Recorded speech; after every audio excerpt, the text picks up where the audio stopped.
¿Qué tal, amigos de Contracaro, programa que se transmite a través de UPC TV? Una nueva semana con ustedes. Hola, Manuel, ¿cómo estás? ¿Qué tal, Martín? ¿Qué tal, amigos de Contracara? Bien, revisando las últimas informaciones. AstraZeneca no, Pfizer. Pfizer ha anunciado que de pronto va a ser necesaria una tercera dosis para Imagínate, fortalecer el sistema inmunológico, ¿no? De estas variantes. Vamos a ver complicado cómo se porque vienen algunos, manejando. Vamos a ver cómo se manejan los gobiernos, porque hasta claro, ahora nadie ha dicho que dentro de 6 meses tendrían que vacunarse nuevamente las poblaciones. Porque así es. Pfizer ha dicho que su vacuna solamente tiene un efecto aproximado de 6 meses. Y nosotros todavía ni siquiera culminamos la vacunación de esta primera etapa, en todo caso, ¿no? Así es, Manuel. El día martes, el Diario El Comercio publicó en su portada, ¿no es cierto?, una información que sin duda nos llamó a todos mucho la atención. Y su titular era que cada 5 minutos muere un peruano por COVID-19, apuntando además a los 433 muertos que tuvimos durante el día sábado de la semana Sí. pasada, ¿no? Una cifra espeluznante, pero esa cifra de cada 5 minutos con la muerte de un peruano por COVID-19 es realmente alucinante, ¿no? Y además eso se agrega, ¿no? 12 muertos por cada hora transcurrida, ¿no es cierto? Son dos titulares, ¿no? Pero que claramente apuntan a la gravedad de la situación. Estamos en un momento muy complicado de esta segunda ola, que claramente es mucho más agresiva que la primera que se inició hace poco más de un año, en marzo de 2020. Así es, Martín. Son tiempos muy complicados porque esto va a obligar a que los distintos gobiernos tomen decisiones rápidas y también hay que analizar la capacidad de las farmacéuticas para Sí, poder claro, producir la cantidad de vacunas que se necesita en el mundo, ¿no? así es. Se dice Y rápido, ¿no? además, ojo, hay que agregar el tema de los países que tienen problemas para vacunar a su población, ya sea porque no tienen las vacunas suficientes, porque su logística no es muy eficiente también. El caso de Brasil, ¿no? Que además no le ayuda a tener una población tan densa. Así es. Eso entorpece, y claro, también entorpece, pues, al parecer, la poca voluntad de su presidente por lograr justamente el objetivo de vacunar a la mayoría de sus pobladores. Así es, tenemos dos cosas que tenemos que mencionar también claramente. Tú y yo hemos hablado hace unas semanas sobre el éxito de la vacunación, del proceso de vacunación en Israel. El domingo pasado fue el primer día en el que la mascarilla, digamos, al aire libre no es obligatoria en Israel. En espacios cerrados sí, ojo, pero al aire libre no. Y eso es un paso importantísimo que demuestra, por cierto, que la vacunación es efectiva. No es determinante en el sentido que todavía te puedes contagiar, obviamente con efectos mucho más suaves que si no tuvieras la vacuna, pero es sin duda el ejemplo a seguir en muchos casos. En el caso de la vacunación también, por supuesto.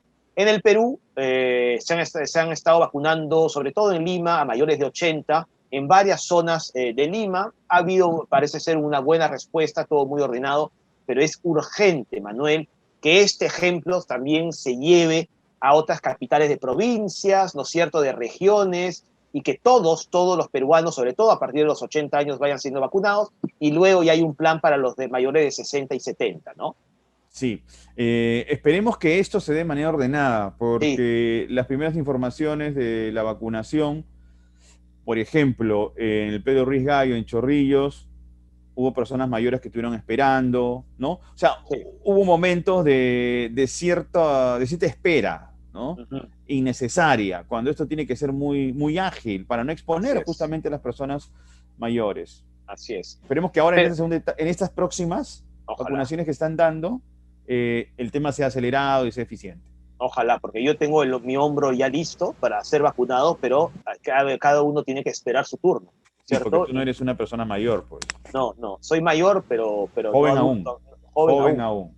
Pero joven aún. no, y es esperar el turno de cada uno, ¿no es cierto? Así que ojalá llegue pronto, por supuesto. Ojalá lleguemos al 28 de julio ya con gran parte de la población. Ojalá sea así. Bueno, al Pero menos la Manuel, población adulta, ¿no? Que es lo que se sí, calcula. Es lo que han claro. ofrecido, además, creo, ¿no? Sí, ¿no? Vamos, No vamos me a ver si se equivoco. cumple. Pero ya los planes están, las famosas 48, los 48 millones de vacunas aparentemente se podrían cumplir hasta fin de año. Ojalá sea así, ojalá sea así. AstraZeneca Yo creo que el gobierno debería pronunciarse sobre AstraZeneca.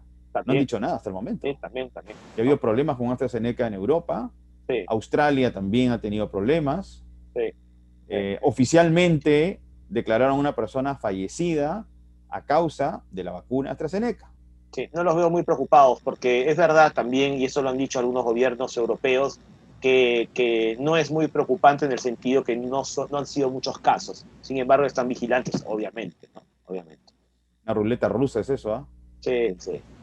Hablando de ruleta rusa, la vacuna rusa, eso lo hemos hablado, la Sputnik, pues retoma cierto interés, ¿no? Muchos países de Europa la quieren. En Perú también. Antes la odiaban, nada con Sputnik, La, nada la, con los la, rusos. la Niet, temíamos. Niet decían todo, hasta los rusos. Así es, así es. Bueno, Manuel, en este programa vamos a tener dos entrevistas, creo que muy, muy interesantes, centradas en lo que se nos viene, en lo que estamos viviendo, que es esta campaña hacia la segunda vuelta el 6 de junio. ¿Quieres que te diga algo? No tengo palabras, viejo. O sea, estamos viviendo una situación. Qué raro en ti no tener palabras, man. En este caso, no tengo palabras. Es Es una decir, situación. el país está en una situación especial, políticamente hablando, independientemente de la pandemia, que ya de por sí eso es dramático.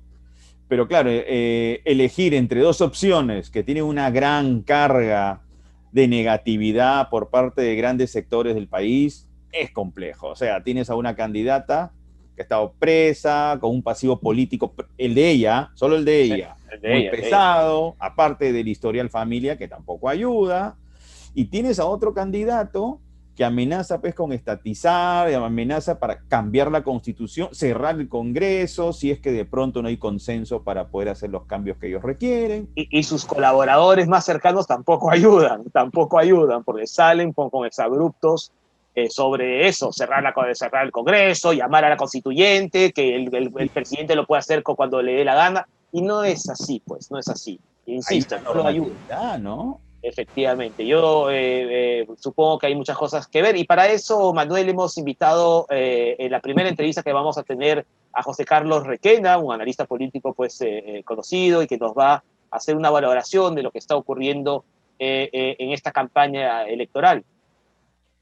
Bueno, esperemos que José Carlos pueda darnos algún tipo de análisis predictivo Sí, sobre esta situación tan compleja. sí. Lo siento, pero es lo que estamos viviendo. O sea, no pidan opiniones certeras porque no tenemos respuestas. Así es. Y luego tendremos en la segunda entrevista, Manuel, al sociólogo David Sulmont, que también nos va a comentar todo este proceso desde otro punto de vista, desde obviamente el punto de vista de la sociología, que creo que también es un tema que hay que tocar con cuidado y con interés, no cada 5 años, siempre. Hay que ver ese comportamiento de la población Así es. para analizar por qué la identificación con un candidato y no con otro, ¿no? Exacto. Pues bien, Manuel, te propongo que vayamos de una vez con la entrevista que le hemos hecho a José Carlos Requena. Listo, vamos. Bien, amigos de Contracara, estamos ahora con José Carlos Requena, analista política. José Carlos, ¿qué tal? Muy buenas tardes. ¿Qué tal, Martín, Manuel? ¿Cómo están? Buenas tardes. ¿Cómo vas? José Carlos, después de ya más de una semana de la primera vuelta electoral, hemos tenido los primeros, o la primera encuesta de intención de voto, y casi nos ha llamado más la atención, o prestamos más atención a las cifras del antivoto que del voto en sí. Digamos, ¿cómo se va a trabajar el antivoto o qué influencia va a tener el antivoto frente a la segunda vuelta del 6 de junio? A ver, bueno, mira, creo que sin duda va a tener un peso importante, ¿no? Si se ve ahora el antivoto, en el caso de Keiko Fujimori, si es que se compara eso con el de febrero, pues ya uno ve una reducción significativa de más o menos 18, 20 puntos, pero igual es un antivoto bien alto, ¿no? En el caso de Castillo, es la primera vez que se mide, todavía más bien en su caso son 33 puntos, que Sí. comparando con el Keiko Fujimori es significativamente más bajo, pero claro, acá hay que ver. Hace algunos días Carlos Meléndez comentaba en una entrevista en otro espacio que si en la primera vuelta se vota, en la segunda se veta. Y esa dinámica se da sin duda, ¿no? Ahora, vamos a ver acá, así como, digamos, así como en un lado se activa, yo creo que esta segunda vuelta va a ser principalmente más emocional que racional. Es decir, plan de gobierno, propuestas Ah, programáticas, quién es el jefe del plan de gobierno, quién va a ser ministro de Economía, creo que van a ser cosas secundarias. Creo que Castillo, y habrán visto en las primeras apariciones, estuvo circulando un video en el que Castillo saluda, recibe, se despide de su hija, Sí, y lo hace además de una manera muy sentida. Eso sin duda mueve, ¿no? Y el tipo de mensajes de cómo por fin los excluidos van a poder acceder al poder o podrían acceder al poder, sin duda mueven muchas emociones, ¿no? ¿Qué emoción en contraparte a eso se enciende? También es algo que está por verse. Es decir, qué tanto acá hay mucha gente, la gente que maneja campañas muchas veces decía, gana el que genera menos miedo. Bueno, ¿cuál de estos dos genera más miedo? Digamos, ambos tienen resistencias, por lo menos en términos de antivoto medido como tal, las resistencias parecieran mayores en el caso de Keiko Fujimori que en el caso de Pedro Castillo, pero esto recién empieza y vamos a ver cómo se siguen moviendo estas cifras, ¿no? ahora, la primera encuesta que hay en relación a esta segunda vuelta, que le da pues una preferencia a Pedro Castillo, nos habla también de ese sector de la población que lo has descrito, que está escuchando a un sector radical que, ojo, siempre ha existido en la historia reciente. O sea, ese 20% o 19 y 18 no es nuevo. Sencillamente tuvimos esta primera etapa de votación donde se atomizaron los votos, la derecha se atomizó, se repartieron entre ellos las votaciones y al final, claro, tenemos a un representante de una izquierda no moderada, no progresista, sino más bien muy conservadora y muy radical y sobre todo, además, ojo, que parece no haber resuelto ciertos conceptos o paradigmas ideológicos que de pronto ya no están vigentes, José Carlos. Bueno, sí, efectivamente, si uno revisa el plan de gobierno de Perú Libre, y ya que estamos en un espacio periodístico, la parte de libertad de expresión es de terror, ¿no? En algún momento menciona el tema de el legado, y lo dice con todas sus letras, el legado de Fidel. No recuerdo bien si es Lenin o Stalin, pero alguno de los dos lo menciona, sin duda menciona a Fidel, sobre cómo se pone la prensa al servicio de las necesidades del pueblo, por ejemplo, ¿no? Y en general, sus propuestas en realidad no son propuestas, son quejas. O sea, son cosas como que en minería esto ha pasado, estos se han estado llevando la plata y esto ha estado pasando, pero no hay una propuesta real. En términos ambientales, se queja de lo que ellos llaman el ambientalismo ONGero y que en realidad hay que seguir explotando los recursos de las industrias extractivas. Entonces, sí, efectivamente hay muchas cosas que parecen anacrónicas y efectivamente también, Manuel, este sector siempre ha estado ahí. Si uno hace las sumas y restas, el voto de Castillo representa poco más del 10% del electorado. Pero en esta elección han habido más o menos 30% de ausentismo, una cifra histórica. Ha habido un grupo significativo de personas que han votado nulo y han habido 18 candidaturas. Entonces, entre la primera y la segunda opción, me parece que están en torno al 18, 19% de todo el electorado y es sin duda un grupo reducido. Ahora, estamos en esa disyuntiva y vamos a tener que optar entre estas dos opciones, pero efectivamente es un sector que siempre ha estado y que sistemáticamente ha votado por aquella propuesta que por un lado te prometía o era persuasiva con estos sectores, y que además era muy persuasiva con el voto antilimeño. En Lima ha pasado todo, en Lima están los privilegios y en regiones no hay nada, ¿no? Entonces, esa demanda que votó por Toledo el año 2001 y que no se sentía representado para nada por Lourdes Flores o por Alan García, que votó por Humala en 2006, que volvió a votar por Humala en 2006, que votó por Verónica Mendoza en 2016, pues ahora ha optado por Castillo. De hecho, Mendoza ha estado muy reducida, incluso comparándola con su votación de los comicios previos. Entonces sí, ese electorado creo que siempre ha estado, sino que como todo es tan volátil, tan precario, termina creciendo más, ¿no? José Carlos, obviamente queríamos hablar más de Pedro Castillo y Keiko Fujimori, que son finalmente los que han pasado a segunda vuelta, pero has mencionado a Verónica Mendoza, y Verónica Mendoza seguramente es una de las grandes decepciones de esta campaña, en el sentido que ha pasado de un 19% en 2016 a un 7-8%, que es una cifra muy mediocre, digamos, para una izquierda que pretende ser, pues, una izquierda progresista, ¿no? La izquierda, esa izquierda de Verónica Mendoza, que con 7%, no sé si vaya a ser relevante, pero ella ha dicho que con el fujimorismo no va ni a la esquina. ¿Tú crees la posibilidad de que Keiko Fujimori utilice aquella frase, ¿no?, de divide y vencerás en cuanto a la izquierda, una frase atribuida al emperador romano Julio César? Pero ¿tú crees que Keiko podría tener un cierto acercamiento a Verónica Mendoza para partir la izquierda y, bueno, tratar de buscar ganar un poco más de terreno, o lo ves muy, muy distante?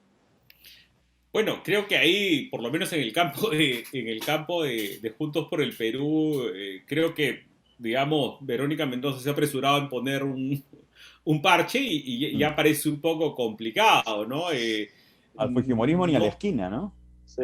sí, es una declaración muy dura, ¿no? Y más bien sobre Castillo, como que está esperando a ver más, Sí. ¿no?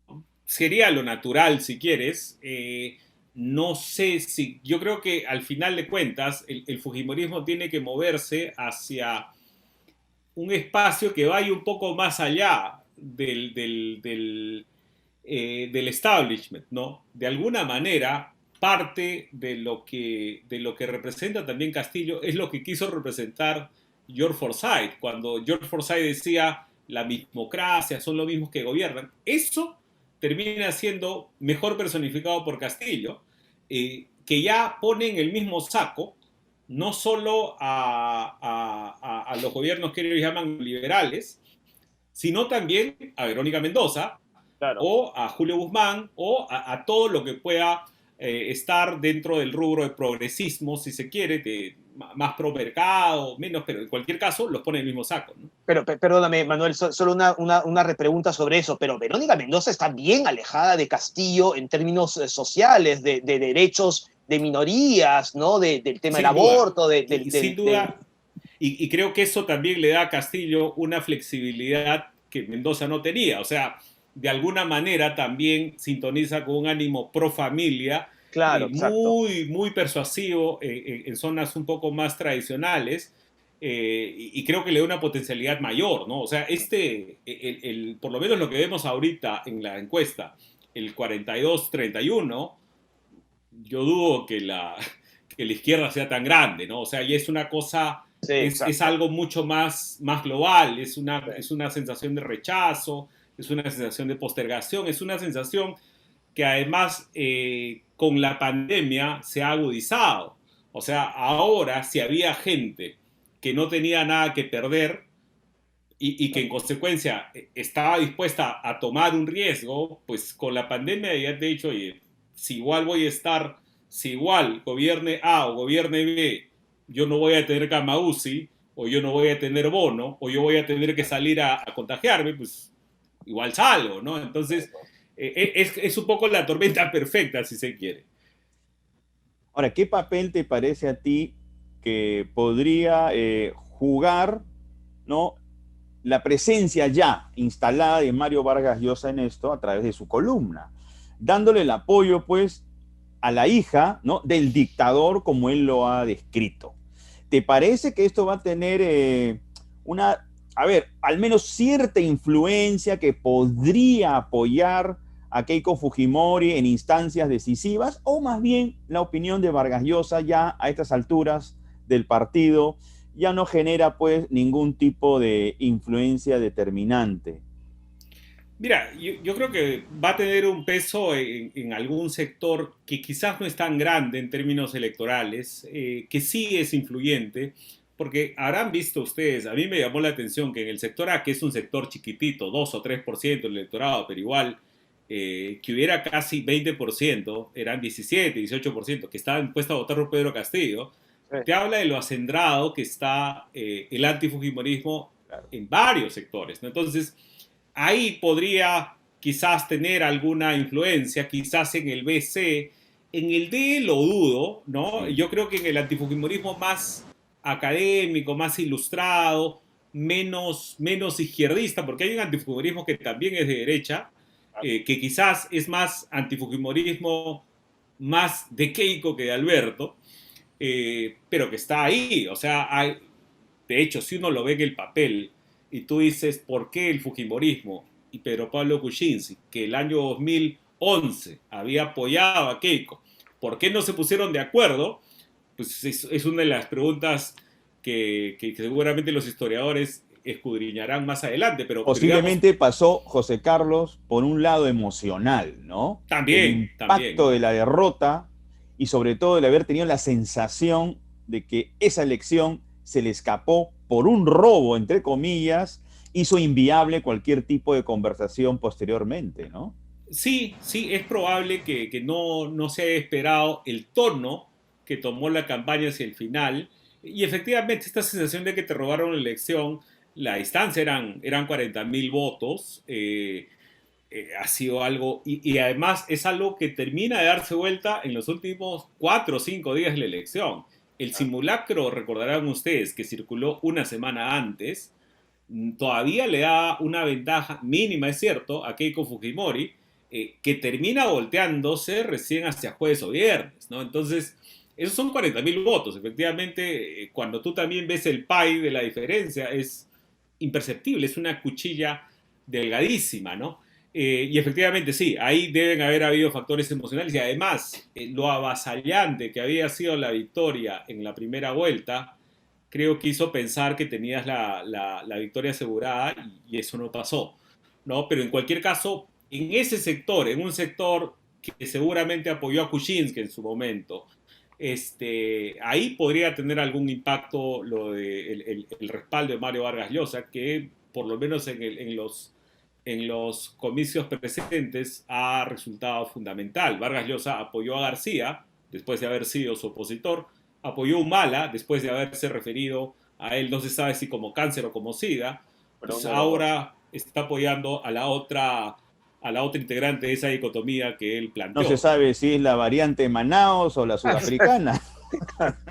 Ahora, en el compromiso, bueno, en el texto publicado por Mario Vargas Llosa, en el que pide votar por Keiko Fujimori por ser el mal menor, también establece ciertas condiciones, ¿no? Como por ejemplo respetar la libertad de expresión, no indultar a Vladimiro Montesinos, pero es muy importante también a no cambiar ni expulsar a jueces y fiscales del poder judicial, ¿no? Eso también puede ser bastante importante, aunque, confieso, que me sorprendió mucho que también, o que no incluyera en esas condiciones el indulto al propio Alberto Fujimori, ¿no? Que, por cierto, es un anuncio que ha hecho Keiko Fujimori en la campaña, ¿no?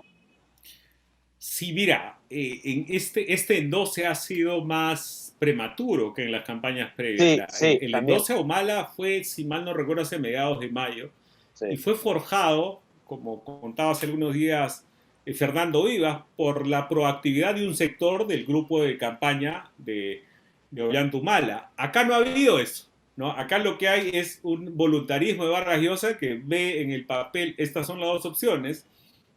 De hecho, habían circulado en los días previos rumores de que iba a endosar a Castillo. Eso Álvaro Vargas Llosa se encargó de negarlo, pero en cualquier caso ha sido más voluntarismo de Vargas Llosa y recién después Keiko Fujimori se ha acercado. No hay un acuerdo, no hay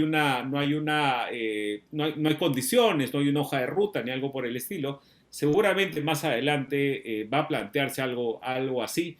Y claro, y también otra cosa es que el trabajo de campo de la encuesta no cubre el eventual impacto de esto, así que lo Es verdad, veremos un poquito es más verdad, adelante, ¿no? es verdad, es verdad. Hay un tema que quisiera abordar, José Carlos, antes de terminar con la entrevista, que tiene que ver en cuanto a un análisis predictivo. Cualquiera que ganara, sea Keiko Fujimori o Pedro Castillo, va a tener posiblemente una inestabilidad política.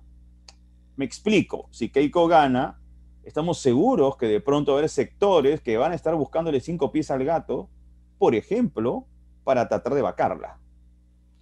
Y en el caso de Castillo, que tiene propuestas bastante controvertidas para poder darle una definición entendible, quizás como va a tener un Congreso donde la mayoría sumada va a ser de derecha, posiblemente también va a querer en algún momento desestabilizarlo. ¿Tú lo ves de esa manera o más bien tienes otra variable en tu cabeza para poder analizar este futuro inmediato? No, sin duda creo que quien sea elegido va... Mira, es un gobierno, es un Congreso que tiene 10 bancadas. Si gana Castillo, tendrá 37 congresistas. ¿Serán totalmente suyos? No se sabe, porque Vladimir Cerrón, que es el dueño del partido, seguramente ha colocado a la mayoría de gente leal a él. Eso recién lo vamos a ver. Y en el caso de Keiko Fujimori tiene 24 escaños, que si le agregas los otros de derecha puede llegar a 40, digamos 40, 45. En consecuencia, digamos, creo que el espacio para la inestabilidad o las presiones parlamentarias está ahí, ¿no? Está ahí y lamentablemente también los estímulos para plantear situaciones de inestabilidad están intactos. Las mociones de vacancia que se presentaron entre el 2000 iba a decir del 16, pero en realidad es un plazo menor, es más o menos del 17 al 20, 4 mociones de vacancia, pueden tranquilamente reiterarse. O sea, si tú de pronto dices, ¿sabes qué? Suponiendo que Keiko Fujimori sea la elegida, tú puedes decir, esta señora tiene un juicio, pues es inmoral, yo y Es. planteo, ¿no? O en el caso de Castillo, se puede ver algo de su plan de gobierno, de sus propuestas, como ya he dicho implícitamente, no se sabe bien el término que se utiliza, pero habla de una asamblea constituyente, no sé si disolviendo el Congreso, pero en cualquier caso, que eso queda en la duda, pues un congresista puede decir, oigan, este señor me quiere disolver, pues es Chao, inmoral, ¿no? claro, O sea, no hay... claro, claro. Entonces, sí, o sea, los estímulos están ahí. Lamentablemente, quien llega al gobierno creo que va a tener que ser muy consciente de esta situación, muy consciente de que tiene que forjar una correlación parlamentaria suficientemente sólida, y también consciente de que es un momento en el que la verdad, si de algo los que vemos la política desde la tribuna estamos cansados, es de que las tensiones se prolonguen. Yo no creo, sobre todo en una situación como la pandemia, en que todos deberíamos estar detrás de un solo objetivo, pues estas luchas son absolutamente frustrantes, ¿no? Un detalle solamente para terminar esta idea. El Tribunal Constitucional se pronunciará al fin sobre el tema de la incapacidad permanente, porque, ojo, es un asunto que quedó pendiente y sería bueno que lo resuelvan para que no Antes. existan, pues, propuestas antojadizas, ¿no? Sí, ahí, bueno, habría que ver cómo es el procedimiento. Un constitucionalista respondería mejor esa pregunta, pero yo entiendo que debe haber una demanda Claro. ante algo. O sea, Como el ocurrió TC la no puede última vez y pronunciarse de se oficio, negaron. lamentablemente. Claro. Como ocurrió, claro, lamentablemente el tribunal ha estado un poco rehuyendo al conflicto en varios casos, ¿no? En varios casos, y ni en el caso de la vacancia, ni en el caso de la disolución ha sido suficientemente claro. Y ojo, ahora estamos hablando de las presiones que puede hacer el legislativo, pero el ejecutivo también tiene sus herramientas intactas para poder patear el tablero. La cuestión de confianza, o imagínense, o el hecho de que disolver el Congreso sea relativamente fácil, porque vamos a suponer, tú pones a un impresentable de PCM, no le dan el voto de confianza, pues ya, pones a otro Pones impresentable, otro. pues nuevamente, o usa la cuestión de confianza. Al final de cuentas, los congresos suelen ser impopulares, y este Congreso, el que acabamos de elegir, ha sido elegido con menos del 30% del electorado.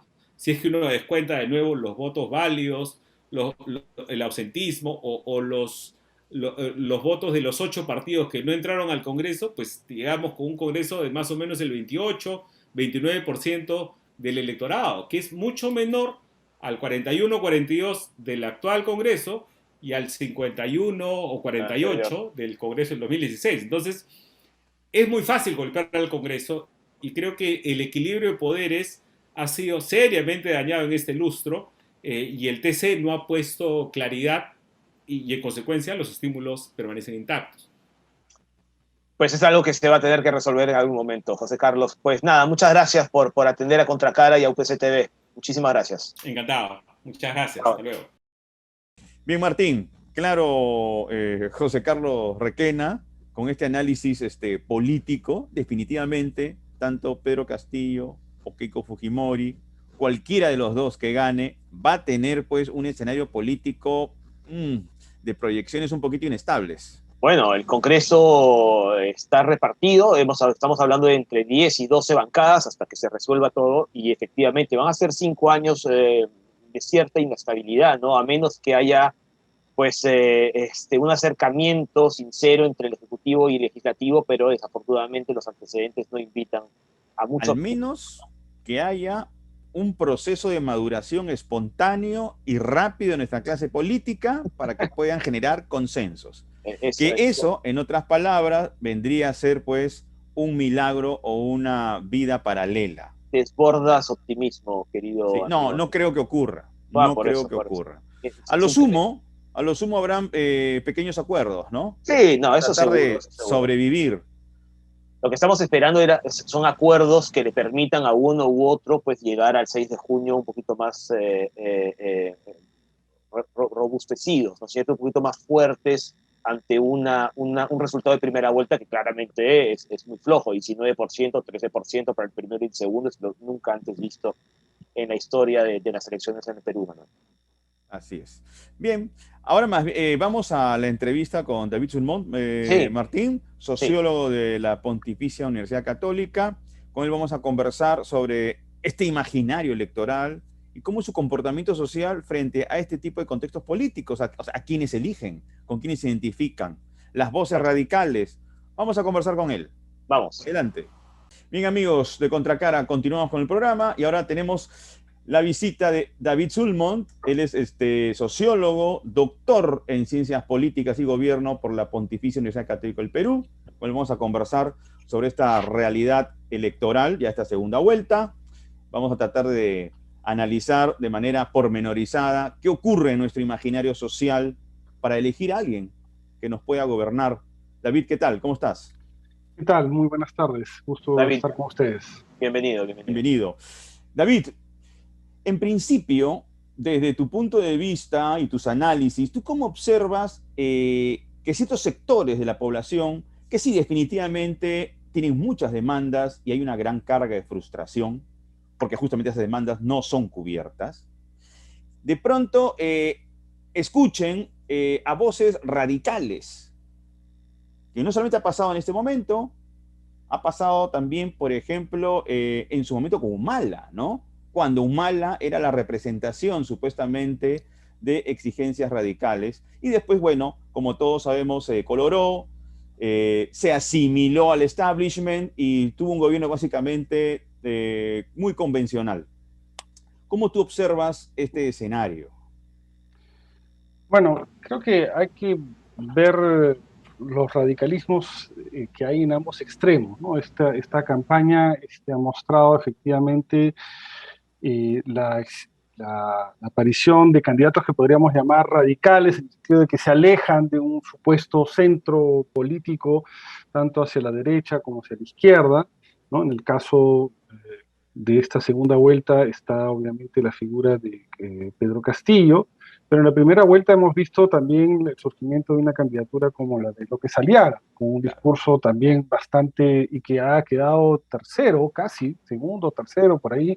Tercero, porque superó a De Soto al final. Superó a De Soto, tuvo una de las votaciones más importantes en Lima metropolitana, ¿no? Entonces también refleja una reacción, digamos, bastante conservadora frente a temas, por ejemplo, el tema de la equidad de género, ¿no? Entonces, estos radicalismos también han aparecido en el otro extremo del electorado y han crecido de manera importante en la campaña. Pero creo que una cosa primero que hay que dar cuenta es que estas elecciones muestran una enorme fragmentación de la representación política o de las preferencias políticas, ¿no? Es decir, en primera vuelta ninguno de los candidatos ha tenido más de 20%. El candidato que pasó primero tuvo apenas un poquito más de votos del candidato que pasó segundo en la última elección del 2016. Keiko Fujimori está entrando con 13, 14% a la segunda vuelta, entonces hay cerca del 70%, 65% por ahí, ¿no? 70% del electorado que votó por candidatos distintos, ¿no? Y ese voto se ha dispersado mucho, ¿no? Entonces, eso creo que muestra primero una gran fragmentación de la oferta política. También el hecho de que un candidato como Castillo recién aparezca en las encuestas en las últimas semanas también, y que consistentemente a lo largo de la primera vuelta se veía que había entre un tercio y un 25% del electorado que no se decidió sino hasta casi la última semana, muestra que para un sector importante de la ciudadanía, la oferta que existía no le convencía. Estaban en la búsqueda de una nueva alternativa, que al final apareció en esta figura de Castillo para un grupo importante que terminó decidiendo. O sea, importantes en términos relativos, estamos hablando de menos de un cuarto del electorado, ¿no? Del electorado que votó, ¿no? Entonces hay que poner también las cosas en su dimensión. Ahora, cuando hablamos de radicalismo, efectivamente creo que hay una, y lo hemos visto ahora en la última Quisiera completar encuesta. radicalismos, perdón, David, tanto de sectores de izquierda como de derecha, ¿no? Sí. Entonces, cuando hablamos de radicalismos, yo creo que, o sea, creo que la población en general, o sea, los radicalismos son construidos por los actores políticos, por los que arman los discursos. Entonces, en ese sentido, los que son radicales son los candidatos, no necesariamente el elector, ¿no? El elector lo que está buscando es encontrar un candidato que sienta cercano a sus experiencias cotidianas, que sienta que lo va a poder escuchar, ¿no?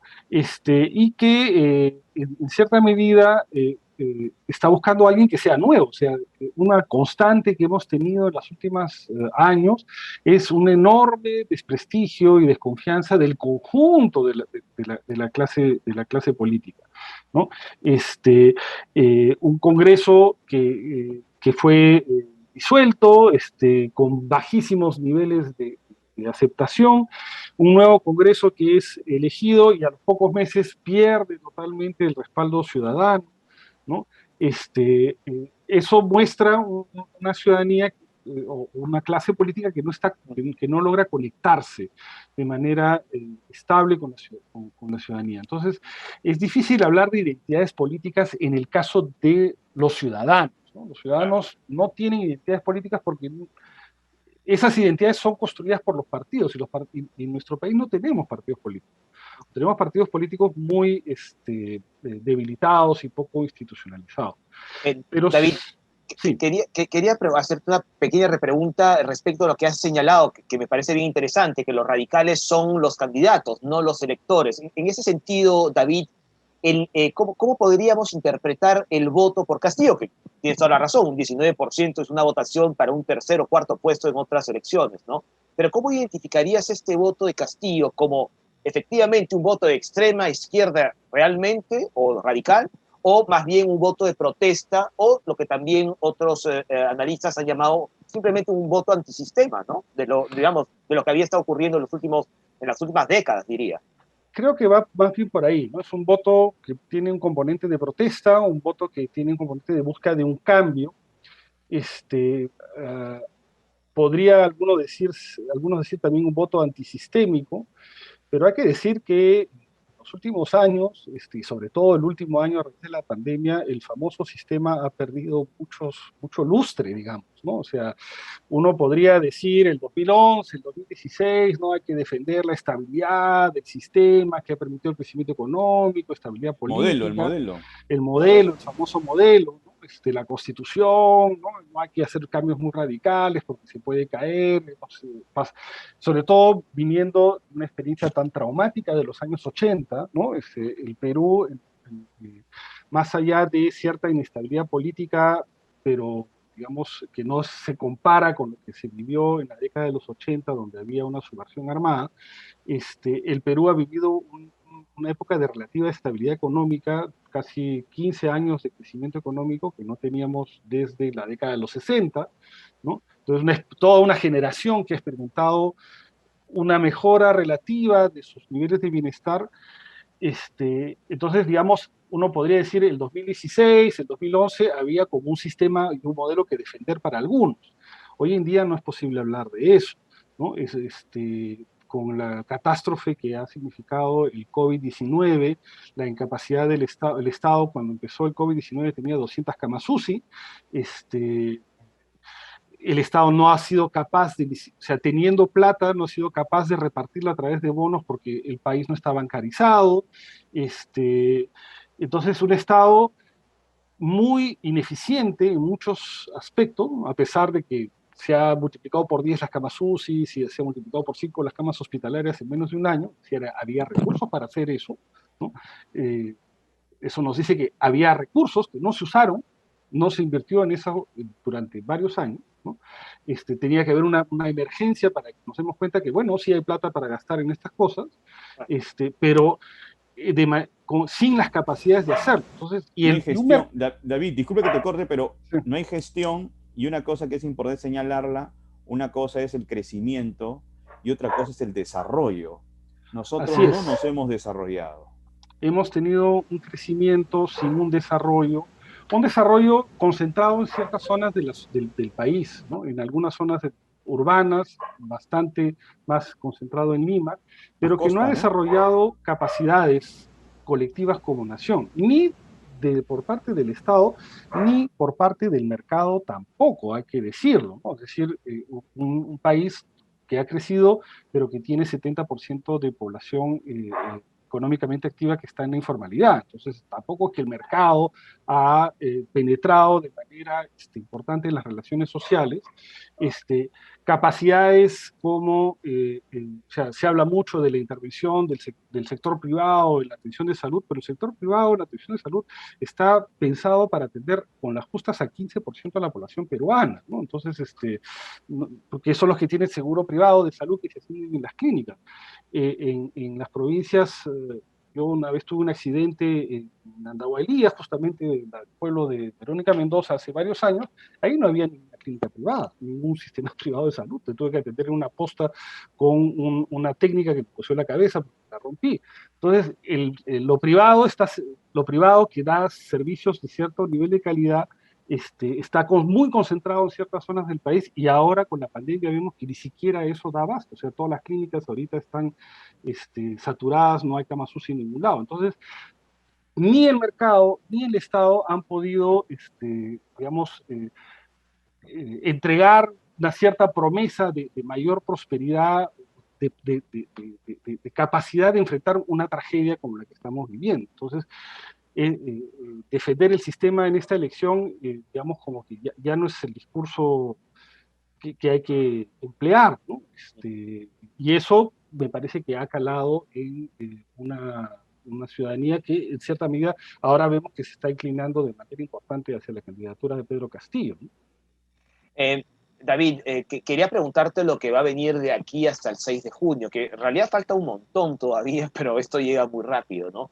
¿Cómo crees que se va a manejar, por ejemplo, una estrategia que ya está presente y que seguramente irá, pues, creciendo, que es la estrategia del miedo, ¿no? Y me refiero sobre todo a lo que se está mencionando respecto al profesor Pedro Castillo, en el sentido que lo vinculan, pues, obviamente con el Movadef, en fin.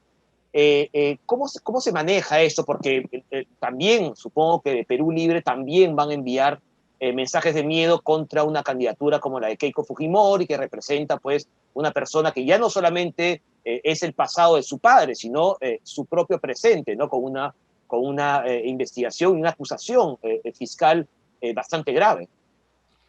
Sí, yo creo que un tema que vemos en esta elección es que hay una búsqueda de cambio, ¿no? De que, bueno, las cosas no pueden ser como están. Y eso dificulta mucho la campaña electoral de Keiko Fujimori porque ella no es un cambio, digamos. O sea, digamos, en el sentido de que, o sea, puede proponer cosas en su plan de gobierno, eso se puede analizar, pero no es un actor nuevo. O sea, el fujimorismo está presente en la política nacional de la década de los 90, ella se ha declarado heredera de su padre, esta campaña lo ha hecho más, y es la tercera vez que postula la presidencia, ¿no? Entonces no es, digamos, una representante del cambio que, que algunos, que parece que ciertos sectores del electorado está pidiendo. En todo caso, su trayectoria no lo aparece, hace ser así, entonces va a depender mucho de cuál es la estrategia de campaña que plantee. La campaña del miedo, hemos visto que no ha funcionado antes, ¿no? O sea, Humala también se lo asoció con el radicalismo, con Hugo Chávez, casi gana las elecciones en 2006, las ganó en 2011,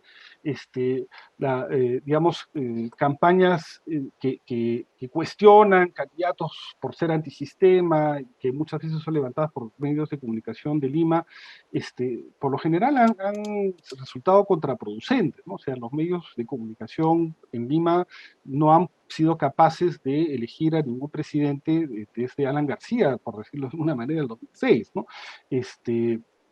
Porque más bien ha sido contraproducente. Entonces yo creo que ahí hay que tener, y además después de esta cuestión del terruqueo, o sea, es como el cuento de Pedro y el lobo, ¿no? O sea, se ha usado tantas veces que ahora, digamos, ha perdido sentido y ha perdido significado, ¿no? Entonces es una cuestión que aparece como vacía, que parece más bien como un eslogan identitario para la gente que ya está convencida, ¿no? Gente que tiene una posición anticomunista, anti-izquierda, claramente marcada, pero eso no va a convencer al electorado que tiene que ser convencido hoy en día, ¿cierto? O sea, lamentablemente, David, acá en el Perú no existe pues el concepto de la Corea del Centro. Todos están por los costados, se radicalizan más, y en ese sentido quería apelar a lo que representa Keiko Fujimori. Keiko Fujimori no la tiene nada fácil. Es más, en las primeras encuestas sobre esta segunda parte de la elección, no tiene el liderazgo, lo tiene Pedro Castillo. Y a lo que quería ir es a lo siguiente: su pasivo político es sumamente poderoso en el sentido negativo. Tiene la sombra del padre y tiene sus propios pecados, por decirlo de alguna manera. Entonces, ¿cómo revertir justamente esa gran carga frente a un electorado que quiere una modificación en su vida? Bueno, ahí va a tener que reinventarse como una candidata que pueda ser capaz de ofrecer algo nuevo, ¿cierto? O sea, ¿Eso es posible en la vida real, David, reinventarse esos niveles? Bueno, lo hemos ¿O visto en sería el una 2000. impostura, básicamente, por temporada? Eso puede, o sea, hemos visto candidatos que se han reinventado. O sea, Alan García fue Bueno, elegido el pasó 2000, varios años en Francia claro, pensando en todas las atrocidades que había hecho. claro, o sea, pero fue elegido el 2006, ¿no? Entonces, en una elección que se planteaba más o menos en términos como ahora, ¿no? Es decir, el candidato radical que va a convertirnos en una Venezuela y el cambio responsable que ofrecía, ese fue el eslogan de Alan García. O sea, pero Alan García, recuerden, se presentó como un candidato del cambio responsable, porque en las elecciones del 2011, del 2001, donde terminó segundo también, él aparecía más bien como el candidato que estaba más a la izquierda, ¿no es cierto? Entonces, hemos visto cómo García ha podido hacer ese viraje de una posición de centro izquierda hasta una posición más de derecha últimamente, antes de su fallecimiento, ¿no? Entonces, sí ha habido esos giros, pero el contexto donde García fue elegido era un contexto donde, digamos, el famoso modelo todavía tenía ciertas virtudes que para algunos eran defendibles, ¿no? Ahora eso ha cambiado de manera muy importante. Además, en el caso de Alan García no jugaba este rol, esta cuestión perversa que está jugando ahora del racismo, el desprecio a ciertos electores porque vienen de otros lugares o de ciertos lugares del país, que eso ha aflorado en otras campañas también, ¿no? Contra Humala también sucedió algo parecido, y contra el mismo Fujimori en 90, ¿no es cierto? Entonces,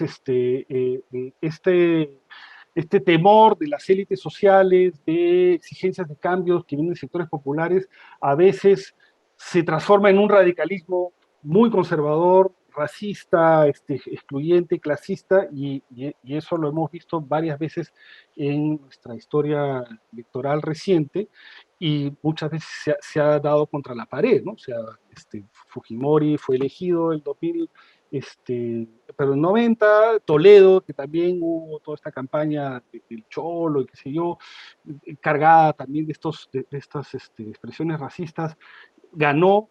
Humala también. Entonces, digamos, creo que los peores en hacer campaña por Keiko Fujimori serían las élites sociales en este momento, ¿no? Tienen que quedarse callados y ver si Keiko puede reinventarse, cosa que es muy difícil de hacer también.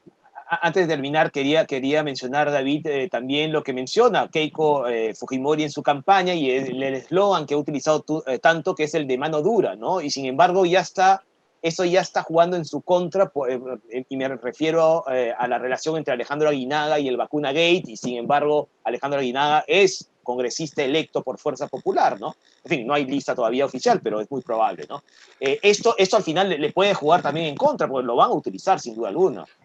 Ahí, bueno, lo que pasa es que Castillo también es otra versión de mano dura, ¿no? Entonces vamos, Claro, es verdad. digamos, ahí creo que ambos candidatos pueden estar tratando de conectarse con sí reflejos que podemos llamar autoritarios que existen en la sociedad peruana, esta idea de que un líder que tiene las herramientas del poder puede, digamos, de manera decisiva hacer cambiar si ejerce la autoridad de manera fuerte. Eso es algo que ha sido también, en cierta medida, la imagen de marca del fujimorismo, y que también del Castillo, en cierta medida, perdón, no, Castillo, no de Castillo, Castillo, Sí, Castillo, sí. en cierta medida, está utilizando, ¿no? Es decir, él es un rondero, hay que hacer la justicia Claro, comunal también, vamos a ponernos duros contra las transnacionales, ¿no? Contra, también es un discurso, bueno, el plan de gobierno ha sido hecho por Cerrón Palomino, ¿no? Y eso también uno ve que es una izquierda que se ha quedado pues en la década de los 70 o 60, ¿no? Entonces que no se ha ayornado, y va a ser bien difícil que un plan de gobierno de ese tipo Un funcione poco en el antes, mundo ¿no? actual, ¿no? Parece una izquierda estalinista que Más cree que que la estalinista, yo intervención diría una estatal pues, izquierda. es el rol que tiene que cumplir el Estado, ¿no? Es un discurso que estaba presente en la izquierda en los años 60, pero no solo en la izquierda. Recordemos que en los años 60 había un cierto consenso en varios sectores políticos de América Latina de que el Estado tenía que tener un rol más importante en el desarrollo, ¿no? Pero sí es cierto que el discurso, o por lo menos lo que se plasma en el plan de gobierno de Perú Libre, es algo que uno podía haber leído en los manifiestos de ciertos partidos de izquierda en los años 70, ¿no? Ahora, ahí Castillo, o sea, con ese tipo de esquemas la va a tener difícil si llega a ganar, porque no va a tener un gobierno, un congreso del todo afín, va a tener también cierta resistencia por el mundo empresarial. O sea, al final cuando uno se sienta en Palacio de Gobierno y ve de dónde salen los frijoles, se da cuenta que tiene que cuidar la caja fiscal, tiene que cuidar el tema del comercio, o sea, el país tiene que seguir funcionando económicamente, ¿no? Y eso puede, hay que ver si eventualmente Castillo llega al gobierno, moderarlo. Y eso lo hemos visto en otros contextos internacionales. El caso, por ejemplo, de Evo Morales, ¿no? Evo Morales también llega con un discurso muy radical, de reivindicación de un pueblo oprimido por clases dominantes, contra el imperialismo, etcétera, pero por lo menos en lo que es el manejo económico, en el caso boliviano, ha sido bastante pragmático, ¿no? Es decir, Claro, pero el tema de Evo es el tema institucional, ¿no?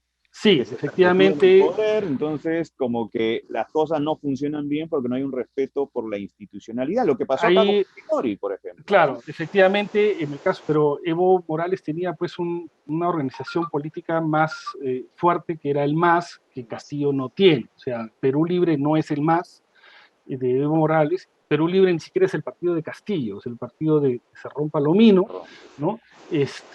No va a tener mayoría en el Congreso, va a tener que, y además, ningún partido político tiene, o sea, funciona como partido. Si hemos visto cómo una vez que se llega al Congreso, los congresistas comienzan a tener agendas muchas veces individuales y se fragmentan entre sí, ¿no? Entonces, ahí, digamos, Castillo no tiene las mismas herramientas de poder que podía haber tenido Evo Morales, ¿no?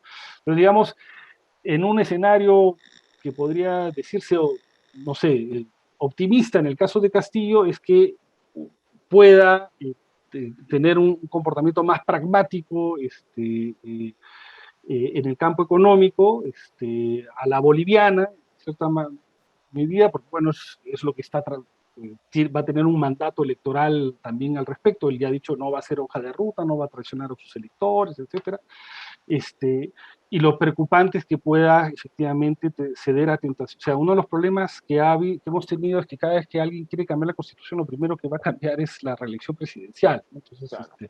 y eso sí sería un retroceso muy, muy grave, No, terrible, terrible, terrible de concentrar el poder. O sea, hay que ver también que Castillo tendría contrapesos que lo podrían moderar, pero todo eso son condicionales y como no conocemos mucho su trayectoria, su partido es desconocido para gran parte del país, ¿no? También es una incógnita en ese caso, ¿no? Bueno, Pues David, sí, sí, te agradecemos mucho la presencia acá en Contracara, programa que se transmite vía UPC TV. Tu análisis ha sido bastante lúcido y nos va a permitir, pues, tener cierto tipo de aproximación para lo que va a ocurrir en las próximas semanas, los próximos meses.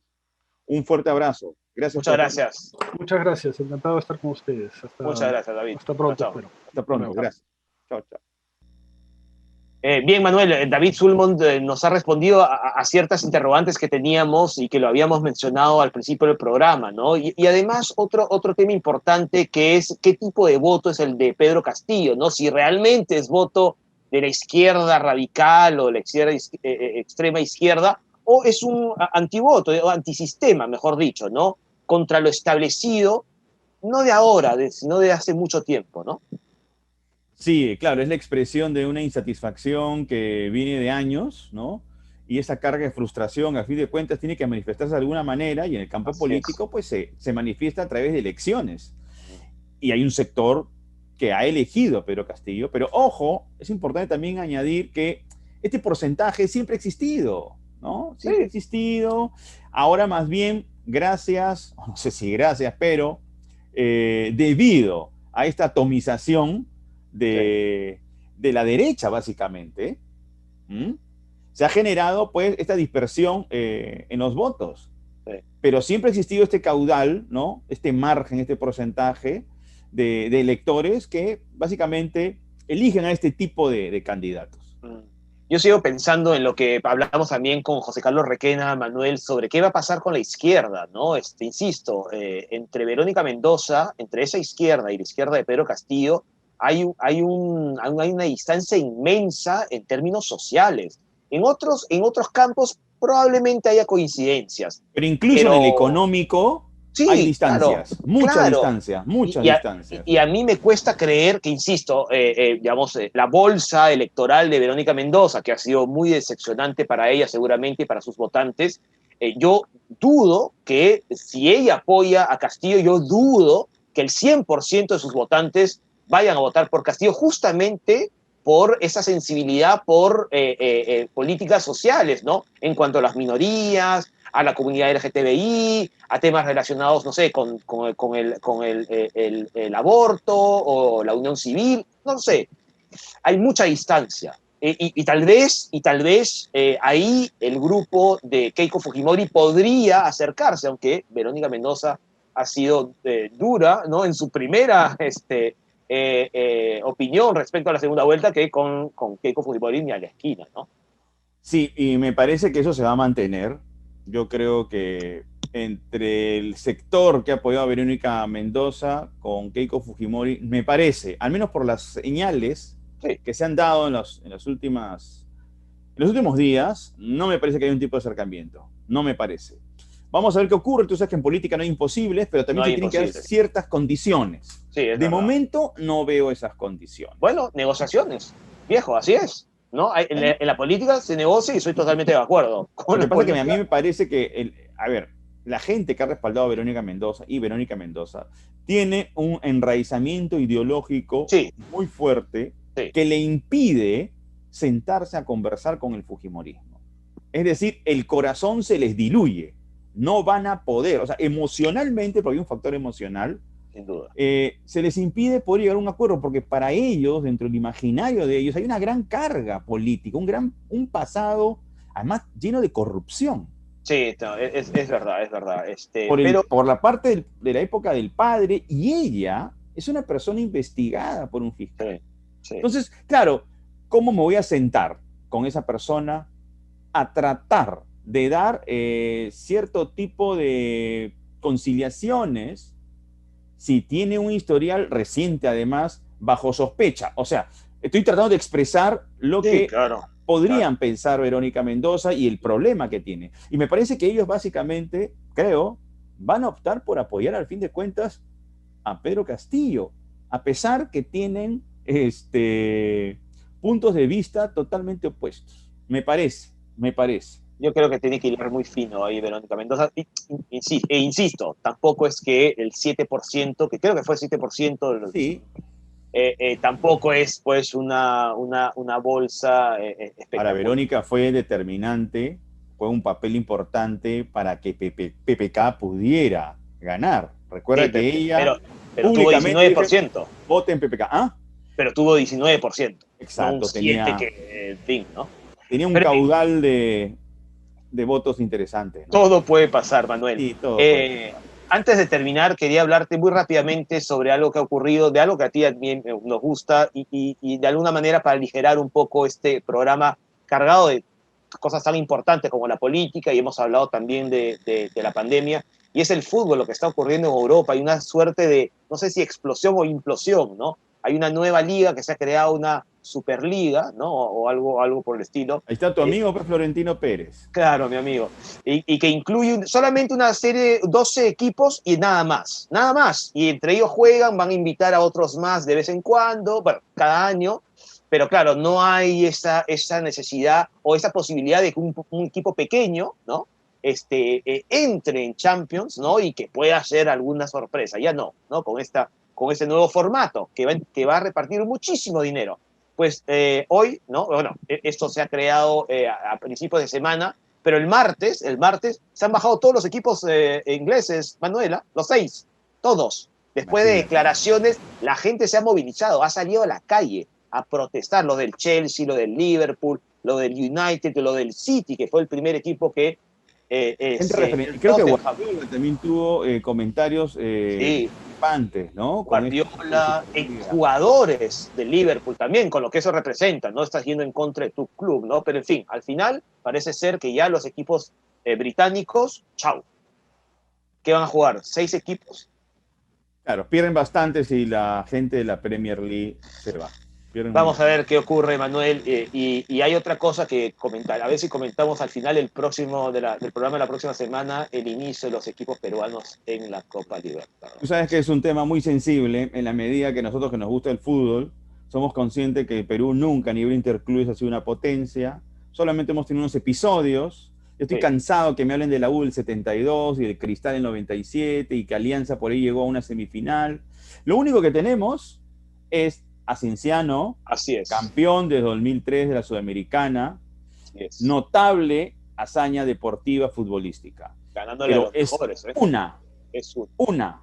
¿Y hace Mientras cuántos tanto, años ya? Casi imagínate, 20 años. pues, tú miras hacia otros países, incluyendo Ecuador. Ecuador tiene campeón de Libertadores, Colombia Sí. tiene campeón de Libertadores, subcampeón de Libertadores, el flaco Gareca que jugó 3 finales seguidas con el América de Cali y las perdió las 3. Sí. Pero después ha ganado Nacional de Medellín, ¿no? Y Entonces, grandes ejemplos. sí, Independiente sí. del Valle, un pequeño equipo que ya no es pequeño, ya es importante, ecuatoriano, y que es un ejemplo de buena gestión y que, pues, que una buena gestión pues da resultados. Sí, una buena gestión. Yo no entiendo tanta inversión supuestamente de algunos clubes peruanos en divisiones inferiores y al Así final es.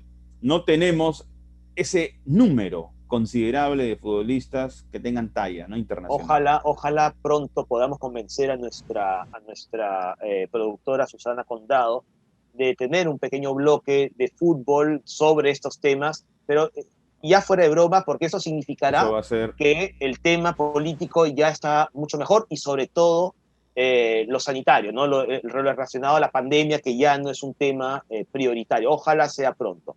ese bloque Pero deportivo del cual hablas, es más imposible, ¿no?, de que Keiko Fujimori se siente a conversar y a consensuar con Verónica Mendoza. Eso es más posible todavía. tanto así.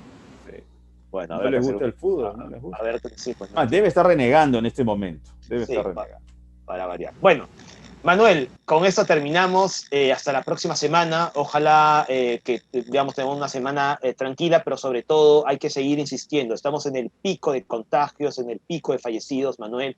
Hay que seguir cuidándose. Eso no es broma. Hace un año que tú y yo lo venimos insistiendo Hace un año. aquí y todo el mundo lo insiste. Y aún así hay gente que no lo entiende y es absolutamente lamentable, ¿no es cierto? Hace un año que no nos vemos en presencial, ¿no? Así es, así es. Increíble. Pero en fin, a seguir cuidándose, Manuel, ¿de acuerdo? Así es, para estar bien hay que tomar las recomendaciones, ¿no?, que todos los médicos y las Así entidades es. internacionales que trabajan en salud nos brindan, ¿no?, Así como recomendación. Así es. Un abrazo, Martín. Chao, Chau, Manuel, chau. hasta la próxima semana. Chao, chao.